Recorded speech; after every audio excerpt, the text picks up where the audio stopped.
Hello, marketers. This is Need to Know Marketing. Today, we're going to discuss the ridiculous accusations that influencer marketing is dead because of the Fyre Festival.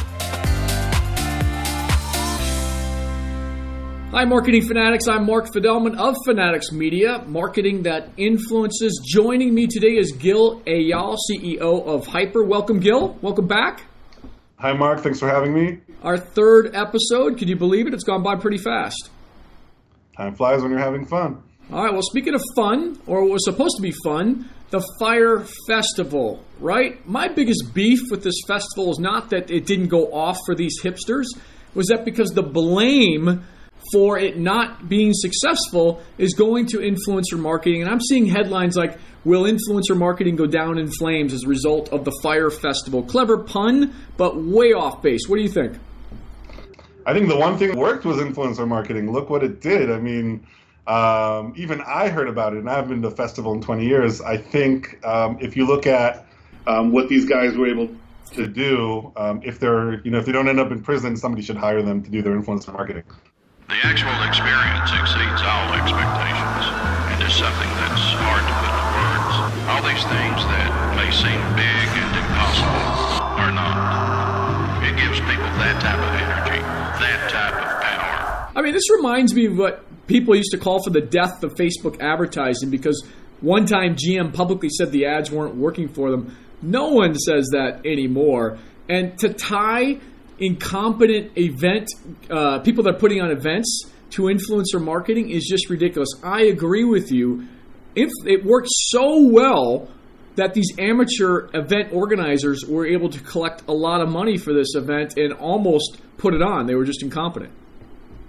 Yeah, I agree 100%. I think there are a lot of people who want to sell page views, and a lot of people that would rather influencer marketing didn't work. But everything I'm seeing is exactly the opposite. So brands, if you're watching this, ignore that hype. They're just trying to tie influencer marketing to this disaster. I mean, they could just as well have said, and this is how unethical journalists are, they could have just as well said, event going is going down in flames because of one event that didn't happen. I mean, that's actually more applicable than, the front end of this, which was influencer marketing. But anyway, that said, let's go to unethical Instagram influencers, and this, I think, really is a problem. Do you have a thought on that initially? Gil? I think it's always been an issue. The way the market's built is that influencers are encouraged to try and look bigger, so they grab the attentions of the brands. And that's why brands have to really focus on data. And does the data make sense? Does it make sense that this person has so many followers and that they're from this country? Does it make sense that they would have an audience that's interested in something, in a specific subject?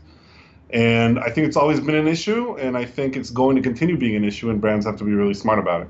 Yeah, and brands and agencies that you're working with, brands, your agency should do a really good job of checking to see manually whether this is a true influencer that is getting a lot of engagement, or if it's fake. It's not that hard to tell. When you work with us, there's a series of things that we do to test to see whether they're fake or they're real. It's not hard.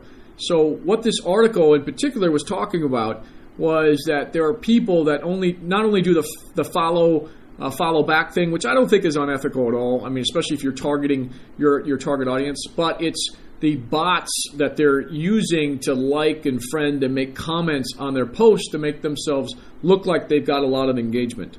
So, Gil, I mean, that to me is very unethical. I don't know about you.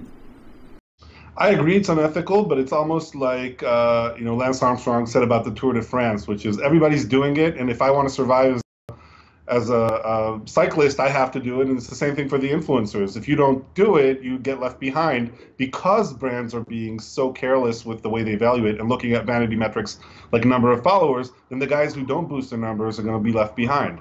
Go ahead. No, I mean, at the end of the day, though, the problem is brands aren't going to get results because you're dealing with bots, and we're all going to get a black eye if we don't police ourselves, right, and call them out. So I don't have a list to call out right now. I would just say be very careful when dealing with influencers on Instagram. It's not just Instagram. I mean, there's all sorts of fraud with PPC and other advertising networks as well. Believe me, it's rampant. You really have to be careful out there.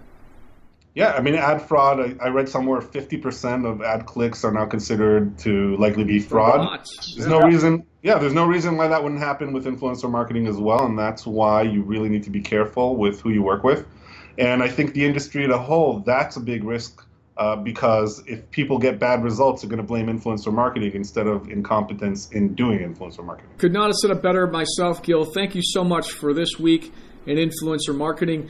Gil, where can they find you online? I'm at www.hyperbrands.com. We have audience demographic data for every influencer in the world. Full disclosure, they are a sponsor of the channel. We do recommend them. We use them on every influencer engagement we have. But please like, subscribe, share this episode if you like it. If you disagree with Gil or I, comments in the comment section.